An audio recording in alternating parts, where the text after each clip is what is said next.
Hablar de Cyberpunk es hablar o de uno de los mejores animes del año pasado o de uno de los mayores fracasos comerciales del gaming. Y como no tengo plata ni habilidades para piratear, hoy analizaremos la obra más reciente del todo bello estudio Trigger, es decir, que no tocaremos el videojuego por más que lleguen a relacionarse en más de una ocasión. Esta obra seguramente ya debe tener millones de videos en YouTube porque pegó demasiado bien, así que espero no llegar simplemente aquí a decir lo mismo que los demás, pero bueno, yo no me podía quedar callado. El tema que nos convoca para esta ocasión no es ni más ni menos que el capitalismo corporativista o neoliberal, el estadio, podríamos decir, más reciente del sistema económico y ya saben, el que tanto amo criticar. Sin perder tiempo, advirtamos que hay spoilers de la serie y comencemos con esta maravillosa cachetada que Trigger le da a todos esos bichos raros que creen en el anarcocapitalismo. Capítulo 1. Night City y la privatización. La gran mayoría de la serie se lleva a cabo en este lugar, Night City, una enorme ciudad llena de tecnología súper avanzada, así como bombardeada con publicidad y lucecitas de neón por todas partes. Cyberpunk deja en claro la importancia de esta ciudad básicamente porque aquí se encuentra la sede principal de Arasaka, una de las compañías más grandes del mundo, si no la que más. Ya desde un principio es cuestionable por qué una ciudad es tan valiosa únicamente por albergar a una compañía, pero es precisamente por el enorme poder político, económico y social que tienen las multinacionales en dicho mundo. Algo que tocaremos más adelante. Poco después del incidente con el ciberpsicópata nos muestran la vida de David Martínez, un chico de la clase más baja de toda la ciudad. Lo observamos recurriendo a las neurodanzas, que son básicamente una especie de drogas, para después de eso mostrarnos cómo la lavadora de David le está cobrando por cada ciclo de lavado. Este contraste entre la enorme, lujosa e iluminada ciudad con el pobre hueco de David donde ni siquiera lavadora propia tienen, es prueba suficiente de la enorme desigualdad social que abarca Night City. Acto seguido se nos enseña la rutina diaria del protagonista, teniendo que saltar de su piso directo al suelo porque hay una especie de matones que han establecido un peaje por las escaleras, y todo esto únicamente con la intención de llegar a su escuela, la famosa academia de Arasaka, una institución tecnocrática diseñada específicamente para crear a los futuros accionistas o miembros de dicha compañía. ¿Dónde he visto yo eso? Con lo visto hasta ahora, la serie poco a poco se acerca al concepto de privatización, una estrategia económica que ha predominado desde más o menos los 70 y que curiosamente comenzó con la dictadura chilena de Pinochet, la cual reza que el papel del Estado debe ser mínimo en una sociedad, limitándose únicamente a ser el pie de fuerza militar o económico que impida a las grandes corporaciones la pérdida de sus beneficios. Digo, limitándose únicamente a mantener el orden social. El cómo esta atrocidad escaló hasta convertirse en el pensamiento económico principal ya lo he abordado en 2 videos que recomiendo que los vean, pero básicamente durante los finales de la Guerra Fría las grandes multinacionales, cansadas de tener que ofrecer derechos mínimos a sus empleados y con la excusa de la crisis del petróleo de los 70, empezaron a pedirle a los estados que recortaran el presupuesto de inversión social, así como que permitieran una regulación laboral más flexible, es decir, que les permitieran a las empresas pasarse las reglas por el culo. Así pues, se crea el famoso Consenso de Washington, donde se recogen en 10 puntos la nueva doctrina económica que regirá al mundo, siendo uno de sus puntos más importantes la privatización de empresas públicas. De esta manera, la educación, la salud, las pensiones, el agua, la electricidad, las telecomunicaciones y hasta el transporte terminan siendo entregadas al sector público para que las administre. Incluso aquí en Colombia existe la mala maña de darle a las empresas privadas de construcción la oportunidad de levantar pedajes en los tramos de vía que arreglen durante decenas de años. Lo vemos en Cyberpunk con el solo hecho de que David asista a una escuela privada auspiciada por la clase económica dominante para crear a su próxima generación de verdugos, pero también cuando al lastimar a una persona adinerada automáticamente se dispara una alarma para el equipo de trauma, paramédicos, a veces armados, encargados de recoger a su cliente para brindarle la atención que merece. No obstante, aunque la clase dominante diga que esta es la manera más efectiva de administrar una sociedad, priorizando los mercados sobre la calidad de vida de sus habitantes, es realmente problemático, por no decir irrisorio, creer que adecuar garantías básicas y universales a las lógicas de un capitalismo cada vez más voraz y monopólico pueda llevar a una mejor repartición o utilización de los recursos. En el caso de la educación, observamos que la única forma de tener un alto nivel de vida es entrando a una escuela que no solamente es demasiado costosa en su matrícula, sino que pide constantes y costosas actualizaciones en equipos tecnológicos para mejorar la experiencia educativa. Así, la clase dominante puede simplemente escudarse en el mito de que siempre que puedan pagarlo, les pobres son bienvenidos, porque saben que con un salario proletario es imposible mantenerse en esa academia.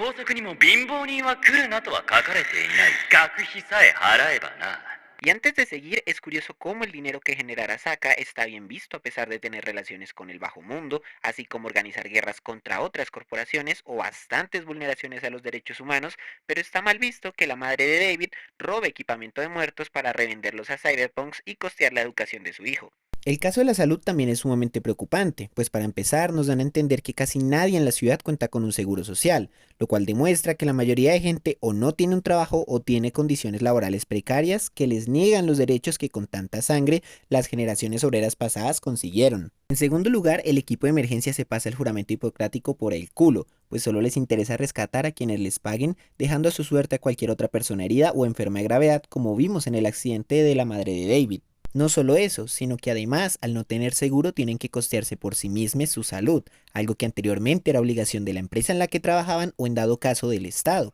La familia de David, al no tener capital, no puede sino costearse el paquete más económico, el cual ni siquiera le garantiza visitas a los pacientes y tampoco compromete a él o la profesional a velar por el bienestar de Gloria. Cuando ella muere, incluso el sistema de funeraria es uno que da por niveles. La lucha de clases incluso se observa en las dinámicas fúnebres de una sociedad, siendo David únicamente capaz de costearse el más simple, una jarra de metal con el nombre de su madre, cual producto enlatado, impidiéndole a la clase trabajadora tener un apropiado ritual de despedida para sus seres queridos, borrando toda connotación sagrada del acto. Literalmente te despachan a tu ser querido de una máquina expendedora. Aquí podrían llegarnos a decir que efectivamente sí hay un sector público de salud porque la ciudad tiene su propia línea de ambulancias, pero que son un asco porque básicamente corres el riesgo de que te desmantelen y roben tus partes antes de siquiera llegar a un hospital, y que por eso es necesario que el sector privado se haga cargo de los derechos de una sociedad. Esa ha sido siempre la excusa de la clase dominante para privatizar todo lo que se mueva,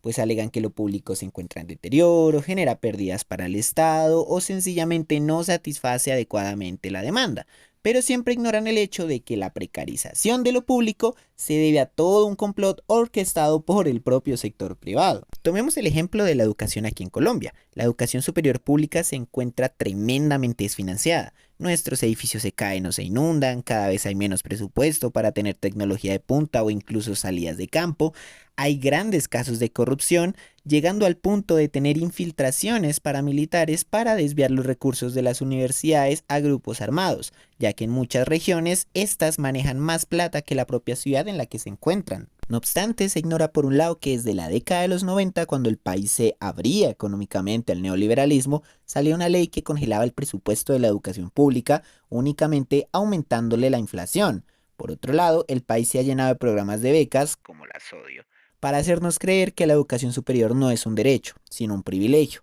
el resultado de una competencia donde solo importa el yo. El problema radica cuando dichas becas son dadas directamente por el Estado y se destinan principalmente a universidades privadas, pues parte del poco presupuesto que se tiene para la educación se va directamente a los bolsillos de los dueños de las universidades privadas, que precisamente pobres no son. Esa es la focalización de recursos con la que el mercado se llena la boca. De esta manera, ya no se invierte en la universidad pública, sino que sutilmente se le entrega el presupuesto al sector privado. Lo mismo sucede con el sector salud, donde se crearon las EPS para supuestamente mejorar el servicio, pero encontramos un sistema colapsado que no brinda ayuda alguna debido a la enorme cantidad de citas necesarias para poder curarte, junto con el poco tiempo con el que cuentan los profesionales por cliente, y que en pandemia demostró su poca utilidad, manteniéndose colapsada casi permanentemente y siendo fuertemente criticada por sus propios médicos, quienes no contaban con la protección adecuada e incluso siquiera con el pago cumplido de sus salarios. Para acabar, y como buena distopía, digo, fantasía neoliberal, el papel del Estado en la serie es mínima. De hecho, ni siquiera sabemos en qué país estamos. Un pequeño guiño a que este sistema económico opta más por la figura de ciudades globales que de estados-nación, pues el primero no tiene la responsabilidad social para con su gente que el segundo sí. Lo único que se presenta de parte del Estado es el cuerpo de policía, en especial el MaxTac, una unidad encargada de eliminar a cualquier ciberpsicópata o amenaza para el orden social, por lo que en la nueva sociedad, la sociedad del futuro, en el sueño capitalista, el Estado es meramente plomo para la clase trabajadora. Capítulo 2. Arasaka y el poder de las corporaciones. Vivimos en una sociedad donde nuestra cotidianidad está estrictamente regulada por la voluntad de las grandes corporaciones, El profesor Robert Dufoy menciona que ahora mismo el mercado ha adquirido el peso que tuvieron la religión o la nación en sus respectivas épocas. Es decir, que no simplemente nos brinda servicios o bienes de consumo, sino que dictamina cómo debe actuar e incluso hasta pensar una sociedad a través de estos. El mercado entonces necesita construir toda una imagen de omnipotencia que consigue a través de dos vías, la cotidianidad y la política. El ideal de las grandes empresas, por no decir del capitalismo mismo, es la mercantilización de la existencia, pues son las mercancías las células del sistema productivo según Papá Noel. Por tanto, es lógico que mientras más avance el capitalismo se mercantilizan cada vez más cosas. Cyberpunk lleva esto a un extremo mediante la metáfora de la tecnología, pues si bien hay cosas como la comida o el entretenimiento que ya aceptamos como bienes de consumo, existen chips para poder jugar baloncesto o bailar, infiriendo que sin estos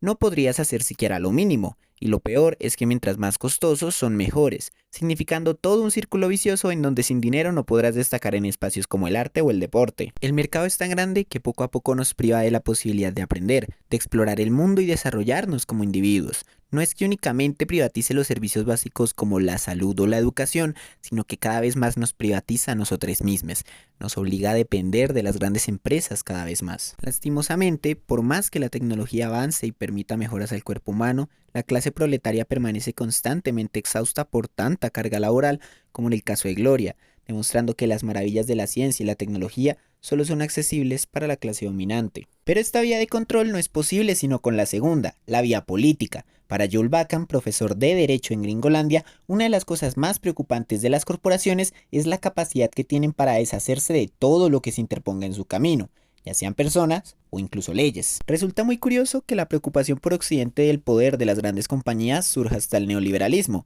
o que hasta ahora se empiecen a dar cuenta que las multinacionales son más poderosas que las propias potencias estatales, ya que en nuestro contexto latinoamericano, los grandes tentáculos de las corporaciones del norte siempre han estado asfixiando a nuestras estructuras políticas y económicas. Mientras a comienzos del siglo XX, el primer presidente Roosevelt declaraba que los monopolios capitalistas convertían a sus ciudadanos en simples esclavos, Centroamérica cultivaba en su vientre a la United Fruit Company, gran compañía bananera que con el tiempo logró adueñarse de los gobiernos y para principios de los 30 con el 90% del mercado mundial bananero. Además, mientras que en los 30 el segundo presidente Roosevelt ingeniaba e implementaba un programa de políticas reguladoras e intervencionistas por parte del Estado para manejar la crisis, conocido como el New Deal, en Colombia el Estado más bien prestaba su cuerpo armado a la Fruit Company para realizar la masacre de las bananeras, donde el ejército asesinó a un número desconocido de trabajadores y trabajadoras quienes peleaban por condiciones laborales dignas. Las cifras institucionales cuentan que fueron menos de 20 personas las que asesinó el ejército.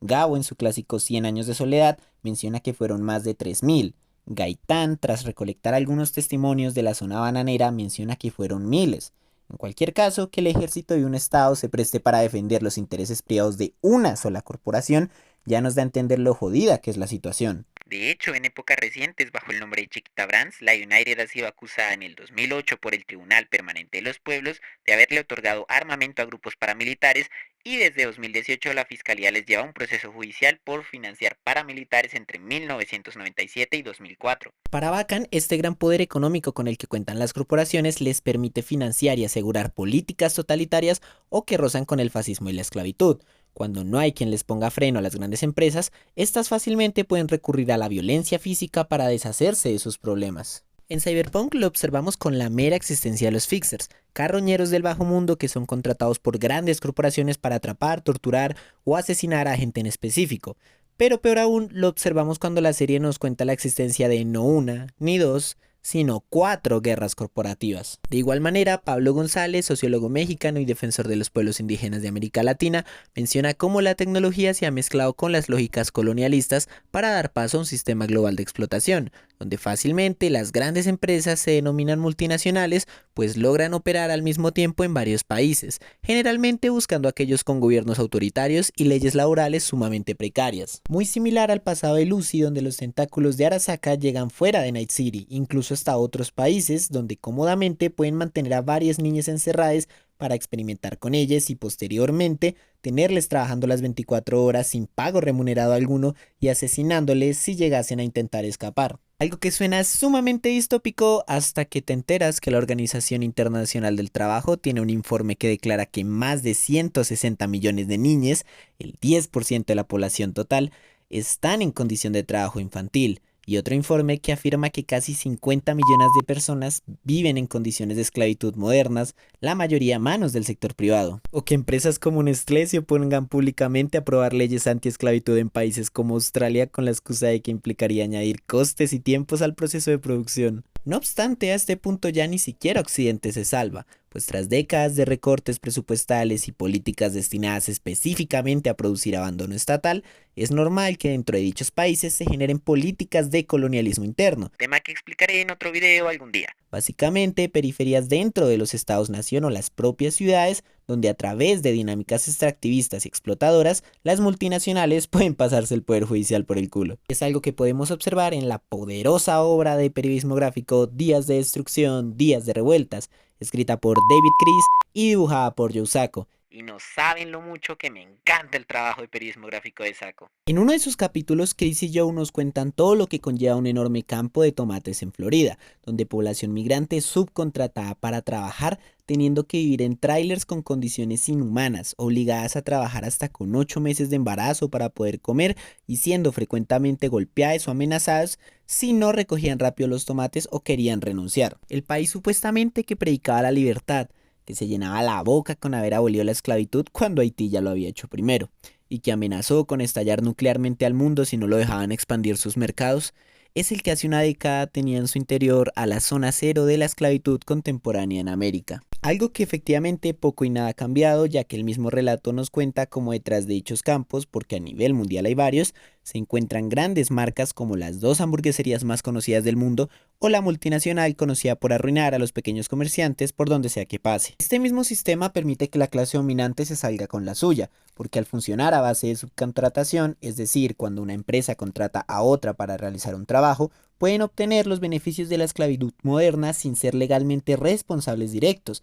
ya que usan el argumento de que no fue la multinacional quien lo hizo, sino a la que contrató, lo cual se ve en Cyberpunk cuando el plan de obtener datos del esqueleto militar fracasó estrepitosamente, exponiendo la guerra entre Militech y Arasaka, destruyendo por completo la ciudad en el proceso. Al ver esto, Arasaka decide simplemente responsabilizar directamente al Fixer, pues no se apegó a lo pactado. Caso similar al de Coca-Cola en Colombia, donde a principios de los 2000 varias organizaciones la acusaron de tener nexos con la SAUCE, el grupo paramilitar más grande del país, con el fin de amenazar, desaparecer y asesinar a sus líderes sindicalistas. Coca-Cola a día de hoy se defiende con el argumento de que quien tenía los nexos no era la compañía, sino sus embotelladoras, y legalmente se han desestimado todas las demandas, aunque sí se logró probar la negligencia del Estado al permitir tales vulneraciones. Pero también la forma en cómo estas grandes corporaciones salen impunes se debe a sus propias dinámicas, pues al funcionar bajo un sistema de accionistas, sencillamente no hay una figura o persona encargada directamente, sino un grupo de personas anónimas tanto para la gente que quiere hacer veeduría como para el propio gobierno muchas veces. Así, cuando sucede algo que pone en riesgo a la compañía, sencillamente se deshacen de 1 o 2 personas y mantienen a la máquina funcionando en total impunidad, como observamos en Arasaka cuando la mujer biónica le dice al tipo moreno que ella no será quien se responsabilice por esto y lo manda en su lugar. De hecho, si se fijan bien, nunca logramos ver a los altos mandos de la compañía, únicamente al padre del niño rico, pero para nosotros sigue siendo un misterio quién está encargado de la corporación. Ni se molestan en darnos sus nombres. Todo lo anterior nos lleva a una de las corporaciones más poderosas y asquerosas que gobierna el mundo moderno, Monsanto, la verdadera razón de este video. Quizás muchos de ustedes no la conozcan, pero se trata de una multinacional aterradora, pues es la responsable de la agente naranja. Ya saben, esa arma química que se usó durante la guerra de Vietnam para llenar de cancerígenos a las poblaciones vietnamitas y generando estragos tanto en fauna y flora, como en las propias personas, incluso en tropas gringas. Por lo cual Monsanto junto a otras compañías tuvieron que pagar $180 millones en 1984 a las entre comillas víctimas de su pesticida.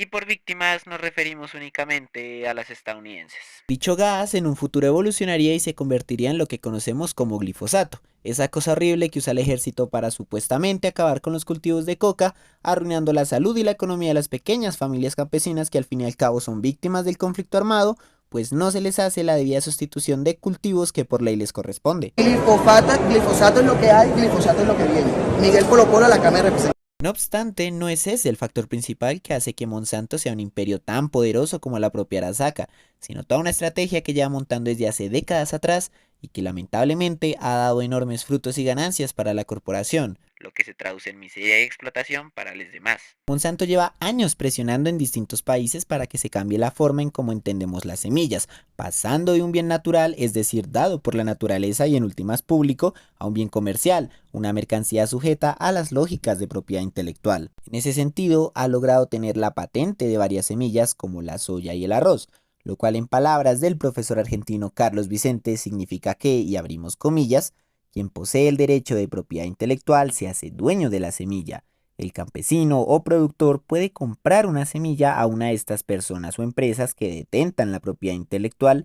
pero no pueden volver a sembrarla al año siguiente, porque si la siembran están haciendo algo ilegal. Algo que la compañía no ha desaprovechado para llevar al límite, pues en el documental Food Inc., creado por Robert Kenner, se observa cómo Monsanto tiene por un lado toda una lista negra de campesinos y tiendas que se niegan a darle sus datos, condición necesaria para empezar a venderles productos, y por el otro su propio equipo de investigación privada que busca a cualquiera que esté utilizando sus semillas sin permiso o no está siguiendo las estrictas reglas que tiene la multinacional para el uso de sus productos. Dicho grupo de investigación va desde una red pública para informantes, ya saben, como en la Alemania nazi o la red de informantes de Álvaro Uribe, hasta un grupo de entre comillas vigilancia conformado por exagentes de la policía o el ejército. Aquí en Colombia también los pensionados de las Fuerzas Armadas eran usados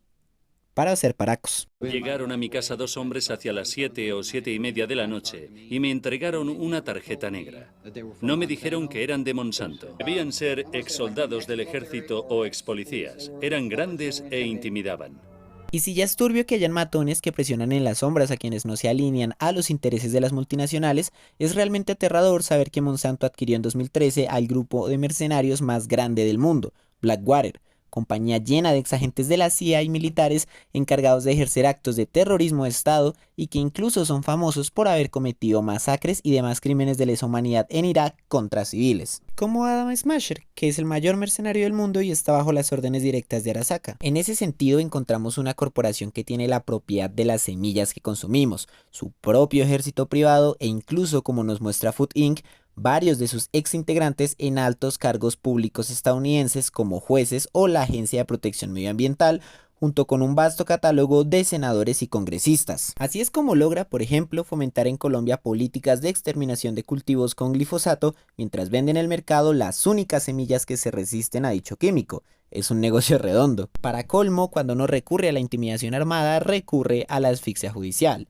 aprovechándose de las diferencias de capital para llevar los juicios a un punto muerto, hasta que les demandades no pueden pagar y tengan que hacer un acuerdo por debajo de la mesa. Mi familia se gastó 300.000 euros luchando por la batalla antes de llegar a juicio, y nos dijeron que necesitaríamos gastar hasta 1 millón de euros para ir a juicio. ¿Cuánto te odio, Monsanto? Pero bueno, podría seguir mencionando millones de casos donde la precarización laboral y los crímenes de lesa humanidad se disfrazan de progreso porque al fin y al cabo aumentan la ganancia más no la reparten. Pero el video ya debe estar muy largo y aún falta mencionar otro pequeño tema. Capítulo 3. David y la resistencia. Como hemos visto, la sociedad no es que haya sido muy amable con nuestro protagonista, y es por eso que él decide lanzarse al mundo de los cyberpunk, que con solo la información que nos suelta la serie, son como agentes armados al margen de la ley, algunos con intereses políticos, otros como simples pandillas o mercenarios. No obstante, David decide unirse a Lucy y posteriormente al grupo de Maine porque estos detestan a Arasaka y centran sus operaciones en sabotearla. Es decir, que nuestro muchacho no busca simplemente robar a cualquiera, pues conoce la crueldad del sistema y las injusticias que tiene que pasar su clase social. David solo busca una especie de venganza sobre quienes dirigen la sociedad, quienes no hacen nada para evitar que las pandillas existan y hagan tiroteos a plena luz del sol en una avenida principal, quienes muchas veces terminan financiando a sus propios grupos y quienes han convertido cada parte de la vida en una mera mercancía. Al querer convertirse en cyberpunk, David lo que quiere es una completa negación a la forma como le han obligado a vivir. Quiere rechazar la estructura social y económica en la que se encuentra, pero eso no es tan fácil. Tú vete y sigue viviendo. Corre lo más rápido que puedas y no pares. Ve hacia una mejor vida. A pesar de que Maine es un cyberpunk que odia las grandes corporaciones y que cree en la justa remuneración del trabajo sin importar el origen o el tiempo que se lleve en el grupo, la serie nos muestra cómo su mayor proveedor de trabajos es al fin y al cabo un fixer que quiere ingresar a las filas ya sea de Arasaka o Militech, las dos compañías más grandes de la ciudad. De hecho, más adelante es el propio Fixer quien nos dice que es imposible escapar de las corporaciones y que incluso posiciones que pueden llegar a ser subversivas o revolucionarias acaban por trabajar para el beneficio de las corporaciones. Más que ser su verdugo, se convierten en su peón. Cuando Maine se vuelve un ciberpsicópata y David decide quedarse a pelear contra Max Tack junto a él, le responde que aún no está listo, es decir, que no tiene la capacidad de vencer al sistema. Y cuando David por fin obtiene el poder para hacerle frente a las corporaciones, este muere fácilmente contra la fuerza de Atom Smasher, la fuerza militar más poderosa de toda la serie, quien en su último contacto le brinda la oportunidad a David de sobrevivir a cambio de ser la rata de laboratorio de Arasaka, a lo que él se niega rotundamente. El final de la serie es sumamente depresivo, por no decir frustrante, más viniendo de Trigger, en donde a través de obras como Kill la Kill o TTGL nos mandaban un mensaje de esperanza, de que la humanidad podía ser libre y derrotar a cualquier fuerza macrosocial que los atara. Incluso en Brand New Animal la serie no resuelve el tema del racismo totalmente, pero dan a entender que se están construyendo bases y que por más larga que sea la lucha, da frutos y se mantiene en pie. Con Cyberpunk no pasa, la serie asesina a todo el equipo de protagonistas menos a Lucy, quien encuentra paz únicamente en el aislamiento y el escapismo. Las corporaciones siguen dominando, siguen construyendo armas y esclavizando al mundo sin que nadie los detenga. El mundo sigue girando. Esto es algo que tanto el profesor Pablo González como Sacco y Hedges plasman a la hora de hablar del corporativismo, un sistema tan enredado, complicado y con bastante poder, tan incrustado en cada parte de nuestra cotidianidad y nuestra sociedad, que da muchas veces la ilusión de ser eterno, omnipresente, invicto. Sin embargo, esto es parcialmente cierto. Si bien es verdad que las corporaciones tienen demasiado poder y sus dinámicas les permite operar en y esclavizar al mundo entero, David cometió el error de querer enfrentar individualmente a las estructuras del poder, lo cual es un obvio resultado de la formación cultural a la que David se ha visto expuesto. En una sociedad tan egoísta e individualista donde se fomenta únicamente el bienestar personal, es inevitable que David, por más conciencia de su opresión que tenga, porque la tiene, termine optando por enfrentarse a la compañía más poderosa del mundo con su propia mano. Todo el discurso de ser especial termina siendo una cortina de humo que construye la sociedad para creer que los individuos pueden hacer cosas increíbles por sí mismos y por ende no deben necesitar a su comunidad para lograr grandes hazañas. Sí, David tenía su equipo, pero ¿en serio creen que 3 culicagados van a derrotar todo un sistema económico en una sola noche? La moraleja de la serie puede llegar a ser la cruel enseñanza de que el mundo es un lugar cada vez más represivo, que el poder de las compañías es muy grande y que ya la figura del héroe burgués no es suficiente para resolver los problemas sociales. Pero en ese sentido, Cyberpunk es una invitación a ser conscientes de la explotación que nos rodea, a darnos cuenta del alcance que están teniendo las multinacionales en nuestras decisiones para reflexionar sobre si eso es realmente lo que queremos y necesitamos. La serie es una invitación a la organización, a la construcción de un proyecto común de sociedad. Es la prueba más clara de que o nos unimos o nos hundimos. No podemos esperar a que una figura divina sea la que nos salve, o que solo una persona tenga la respuesta definitiva para acabar con todas las desigualdades. Para Chris Hedges, por ejemplo, la respuesta al capitalismo corporativo no se ha logrado dibujar todavía, pues el fracaso del socialismo soviético le ha cerrado las puertas de muchos a cualquier intento de marxismo contemporáneo. Pero de la misma forma, pensadores del tercer mundo como González o el propio Falsborda ven cada vez más necesario un nuevo socialismo marcado por el pluralismo y la construcción colectiva de conocimiento y acciones. Un socialismo que incluya las luchas y los aportes de distintos sectores de la sociedad que han sido invisibilizados tanto por la izquierda como por la derecha. De lo que sí podemos estar seguros es que de no pensarnos la emancipación como total, es decir, social y globalmente hablando, terminaremos como David, siendo simplemente una leyenda, un mártir que no logró conseguir su libertad, sino solo unas pocas migajas como el resultado de toda una lucha, y un relato que a la larga usa la burguesía para hacernos creer que es imposible escapar de nuestra cárcel de acero, o de luz en este caso. ここから見るナイトシティはまるで光の牢獄。